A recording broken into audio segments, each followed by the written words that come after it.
He's having a good day today. Today we're going to be talking a little bit about inverse matrices.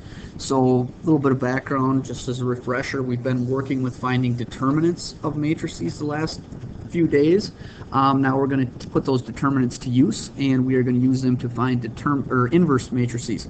Now today we're only going to do inverse matrices of 2 by 2s. We can do inverse matrices for any square matrix. However, if we get anything beyond a 2 by 2, that gets to be quite an extensive process. And for the purposes of this advanced algebra class, we will not be doing that by hand. And in a lot of cases, that's kind of the way it goes. It just gets to be too tedious, too long, and we have a lot of software that can do that for us at this point. So, without further delay, let's take a look at how we find the inverse of a matrix. So first of all, when we talk about matrices, we always named our matrix with a capital letter. So I'm going to say first I have matrix A. And I'm going to let matrix A be some 2 by 2 matrix, and its elements just be A, B, C, and D. Make it real general. Now if I say A prime, that means that we're actually referring to that as the inverse of matrix A. Okay, so now how do I find the inverse of matrix A? Well, we've got a formula for that. First thing that I'm going to do is I'm going to find the determinant of matrix A, and I'm going to put that under 1. So 1 over the determinant of matrix A, or we could say the reciprocal of matrix A. And we're going to take that as a scalar multiplication times a new matrix that we're going to create from matrix A. And the way we create that new matrix is we take this diagonal and we switch the elements. So that is going to become D in row 1, column 1, and A in row 2, column 2. Our other two elements, we negate them. We take the opposite of whatever's there. So this is going to be negative B, or the opposite of B, and this is going to be the opposite of C. So there we go. That is our formula for how to find a matrix. Now, as you can see here, we've got this 1 over the determinant. And that means that in order to find an inverse of a matrix, the determinant can't be 0. So I'm going to make a note of that. So if the determinant of matrix A is equal to 0, then the inverse of matrix A is undefined.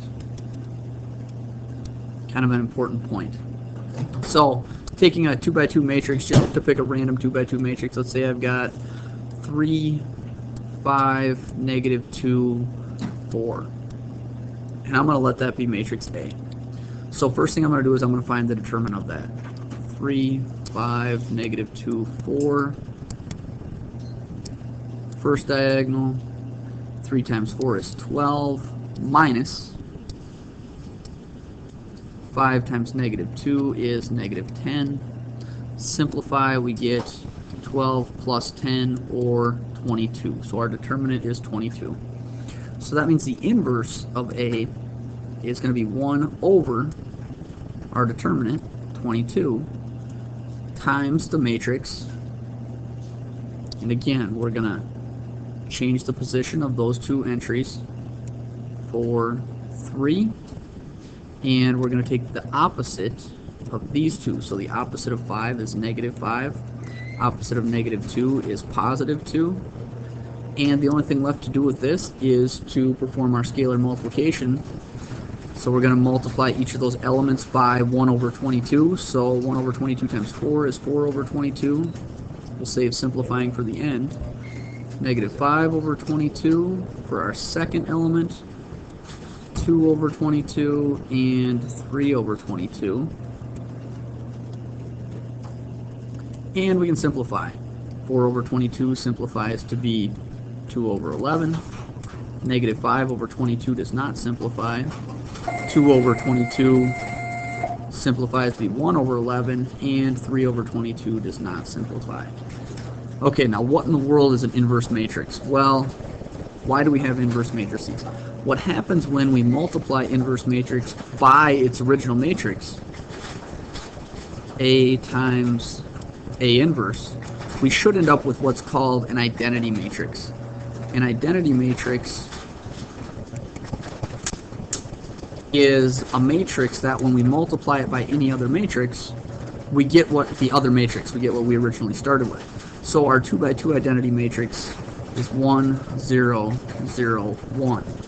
And all identity matrices have a diagonal from top left to bottom right of 1s, and all other elements in the matrix are 0s.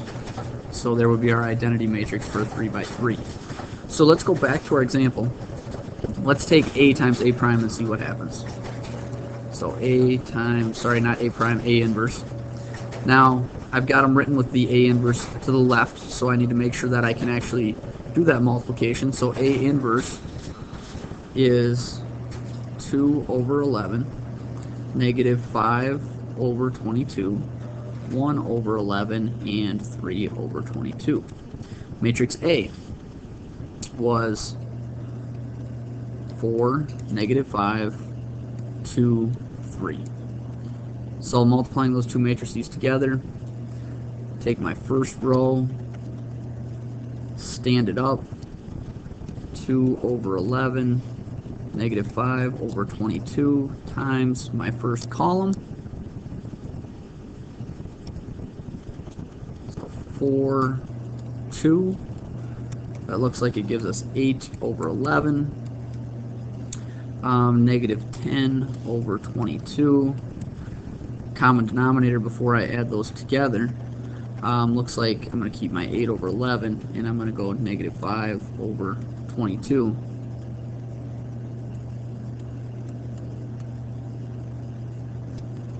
Okay, I apologize there. Looks like I actually wrote down my original matrix incorrectly, so let's fix that up. Let's get rid of this. Inverse should still be okay. But our matrix A should have been, I didn't scroll up far enough, 3, 5, negative 2, 4. That's going to make a big difference for us.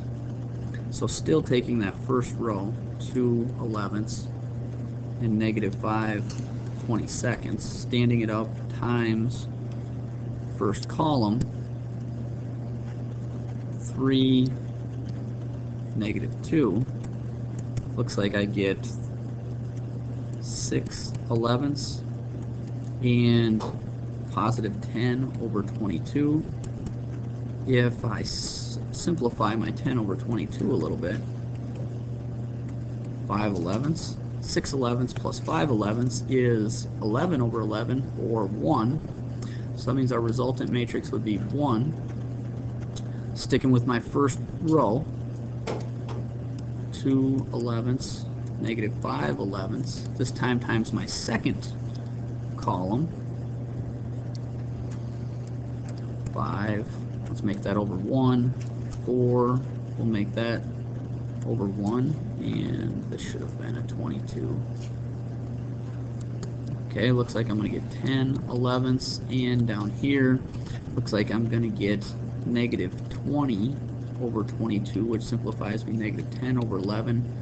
Add those two parts together, we get 0 over 11, or 0. So that's looking good for our identity matrix so far. Now we need to go to second row.